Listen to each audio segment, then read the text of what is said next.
I just thought I'd take a minute and bring up the speed on where I am with putting a heater in my Dodge ProMaster. I thought it'd be quite an easy process. Pick a heater, install it, and you're good to go. But it seems to be a little bit more to it. First of all, the cost is pretty high. You push $1,000 to $1,500 depending on the heater. You're looking at whether it's a Webasto diesel or a Propex Propane, or of course you have these $300 heaters from Amazon. There's various versions of them. Good morning, Tulsa. How are you? Anyway, I just thought I'd sort of give you a breakdown. I went the easy route. I bought a $300 heater on Amazon, and I thought I'd try it out. I went through lots of reviews. Lots of people, showed me how they fire up and all that, and the noise.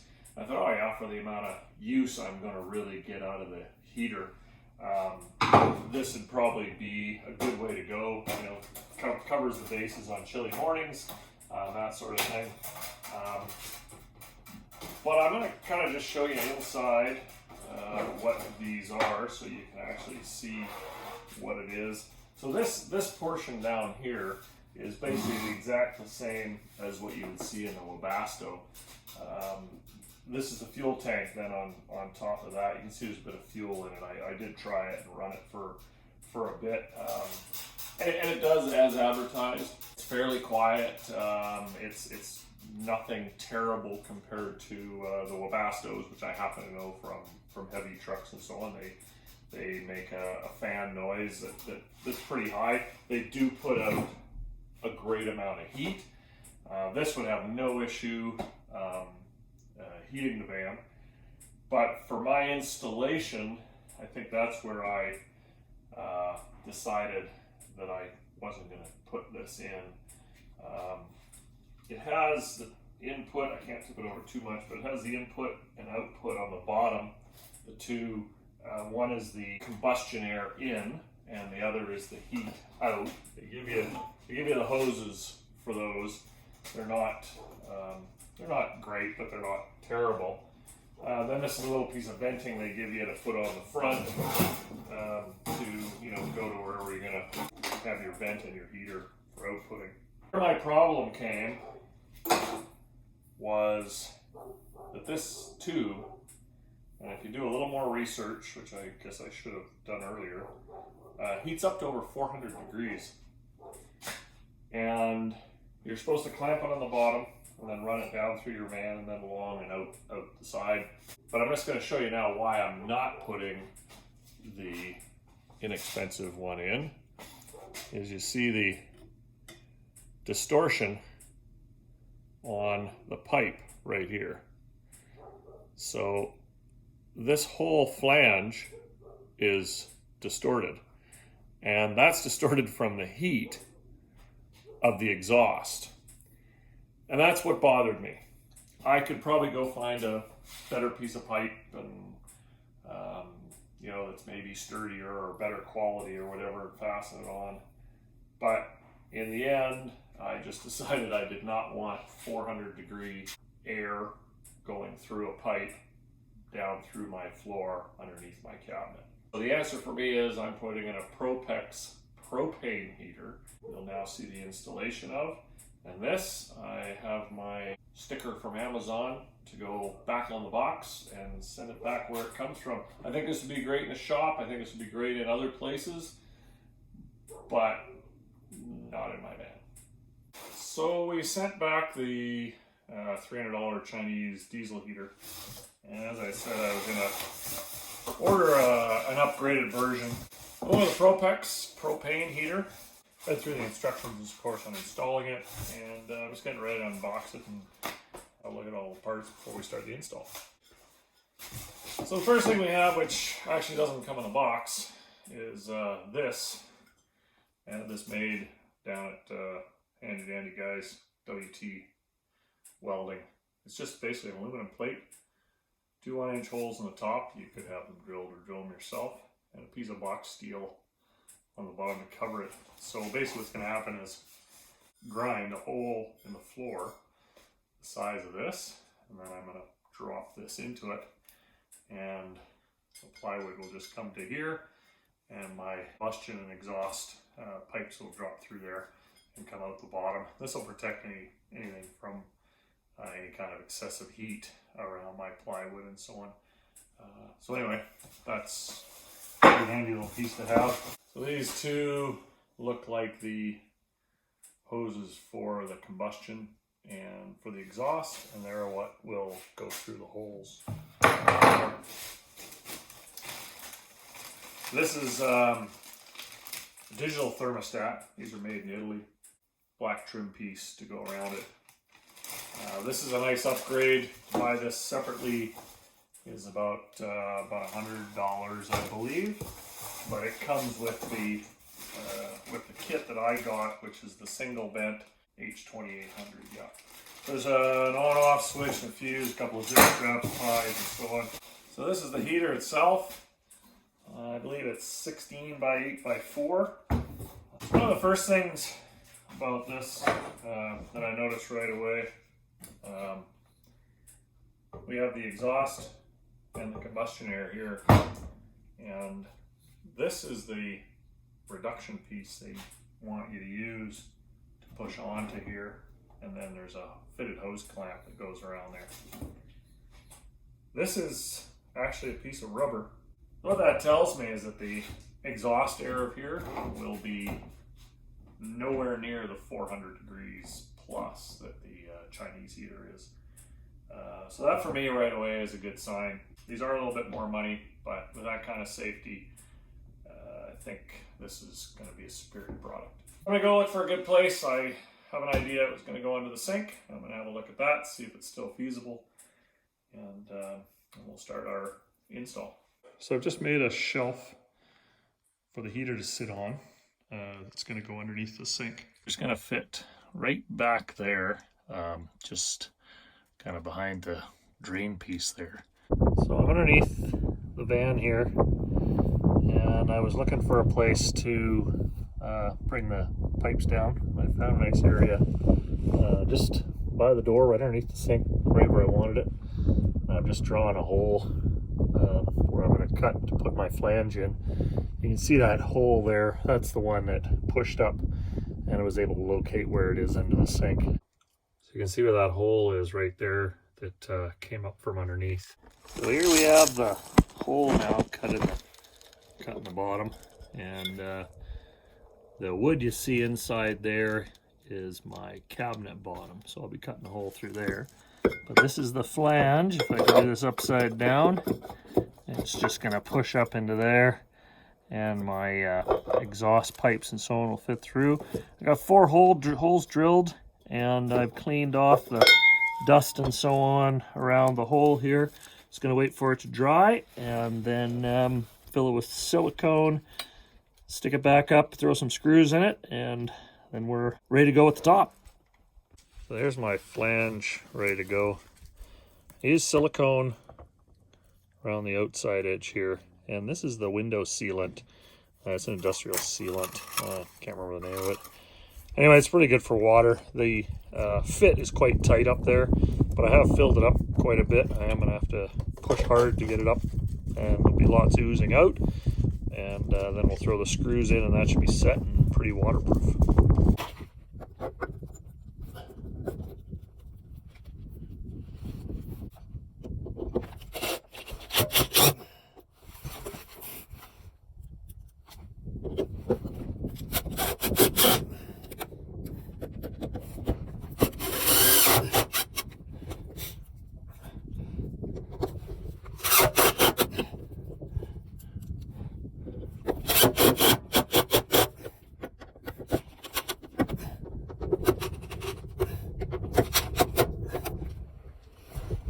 That's exactly what I wanted to see. All that silicone and everything pushing out means we got everything sealed up, and I'll do a little bit on the inside. So now I have the 2 holes cut in the side of the cabinet. One's for the return air. It won't have a hose attached to it. It's just to get the air circulating inside the cabinet. The other's for the hot air. It'll be coming out the front. of the cabinet here towards the seats. So I'm going to clean up a little bit, and then we'll get those attached and then work on the venting underneath.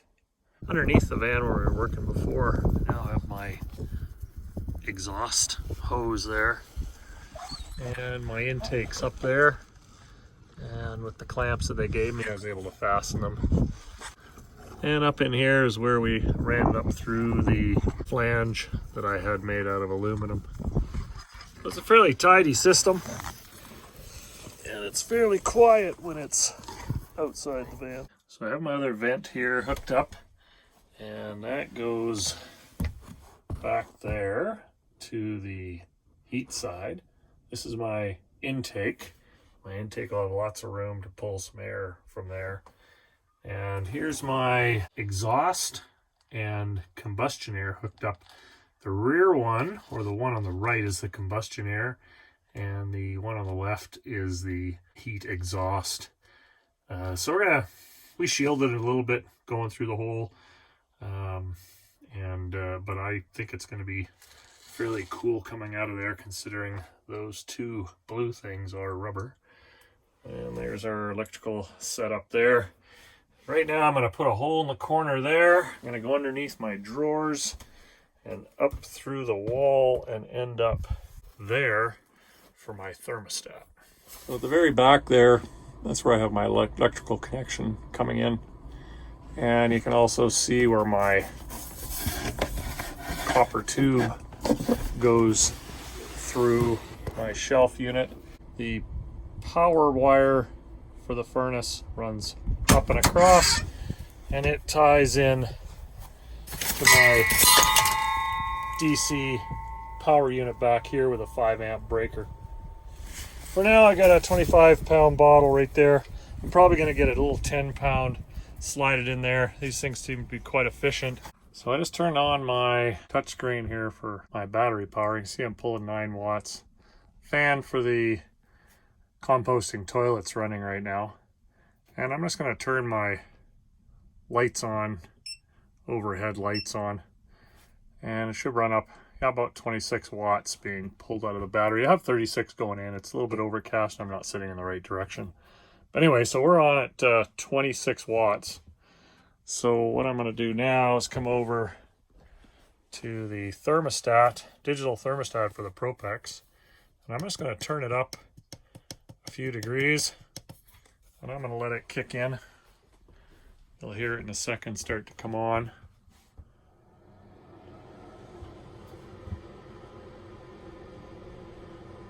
And we now have 43 watts with the fan running. So the Propex heater is pulling about 15 watts in the startup mode. And then it jumps up to about 52, 53, and then back down to about 48 to 50 as it runs in its continuous mode. And the bottle should last you about 56 hours, they say, in continuous running with a 25-pound bottle. Underneath the sink, I got it all buttoned up. There's my vent tube going to my out vent. And underneath on that side, that's the intake. And at the bottom is where the intake is. And Propex says you can just, as long as you have it in the space, you don't actually need to put any vent tubing from one side to the other. So that should work quite well for there. My electrical connections come out of the front here and they head towards the back. And they go from there underneath or behind my drawer set there. And you can see where the copper tubing fits on the back, and it also goes out through the back. So this is the exhaust set up here, and this is the air intake for the combustion. You see this is a rubber fitting, and this fan, the heater is running, has been running for about 20 minutes, and I can actually touch this. It is warm, yes, but by the time it even gets to here, I can hold on to it. This has got a little bit of heat coming from it, but this is nothing compared to what that knockoff heater had as far as, 400 plus degrees. This is, basically just warm. So all in all, I am far more satisfied with the Propex heater. I did go with the larger one. I went with the 2800 and not the 2000. They say it's a 2000 on overdrive. This is Canada. We get a little bit cooler temperatures in some place in the States, and I thought it would be just on the safe side to run things just a little bit on the overkill side. And I think the difference in cost was somewhere in the neighborhood of $100. I did get the digital thermostat with the package I got, which was really nice. I think the only other thing I might do, and I might do in the future, is I might cut into the hose and put an outlet that would go back underneath the drawers and out into the garage underneath the bed. I think that's the only thing I do, just keep that area warm as well as where the water tank is. But I'm going to try it over the next little while and see if it's really something that's necessary. Anyway, once again, I'm sure glad I went with the Propex Propane heater. Yes, the cost was about 3 times the cost, but I certainly was unhappy with the amount of heat that was generated into the exhaust of that, Chinese-built sort of Webasto knockoff. And the smell of the diesel, again, I don't think is such a good idea inside your van. I think you're going to take away from pretty much the enjoyment. If you spill any, you'll never get it out of the van. So that's my take on it. If you have any questions, put them in the comments and I'll try and answer them. And like and subscribe, and enjoy your van build.